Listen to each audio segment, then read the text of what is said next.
Okay, so now we're going to look at the pivot joint.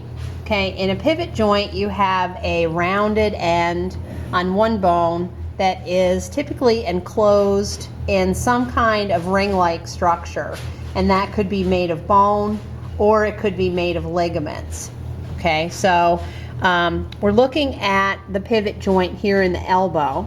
Okay, and the pivot joint is actually located right in here. It's between the head of the radius and the radial notch on the ulna.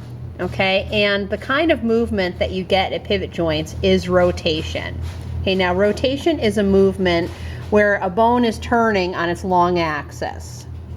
Okay, and you might remember, if any of you have played basketball, you know in a pivoting move in basketball you have to keep one foot fixed and the other foot is allowed to turn. Okay, so the proximal end of the radius is going to stay fixed and the distal end is what's going to swing. So as we rotate, you can see our distal end has swung enough that the radius and ulna are actually crossing each other. Okay, and then as we return to our original position, we're putting those two bones back parallel with each other. Okay, now rotation in this joint is what allows you to do the movements of pronation and supination. Okay, so pronation starts in the anatomical position with the radius and the ulna parallel to each other, and at the end of the movement the radius and the ulna are crossed and the palm is facing posteriorly.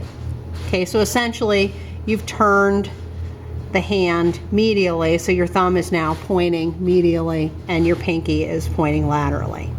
Okay, supination is the opposite movement, where you return to the anatomical position. So you're back with your hand palm facing anteriorly and your thumb pointing laterally. Okay, I had a student once say that supination, put your hand so you could hold a bowl of soup. Okay, so that's one way to think about it.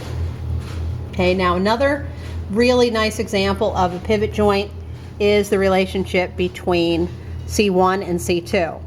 Okay, so we're going to take the atlas off and you can see this beautiful rounded end of the axis, the dens, and we can see that it's fitting into location of bone, and there would actually be a ligament that surrounds the dens and holds the atlas to it. Okay, and so you get this beautiful rotational movement here, and this is what allows you to say no when you move your head.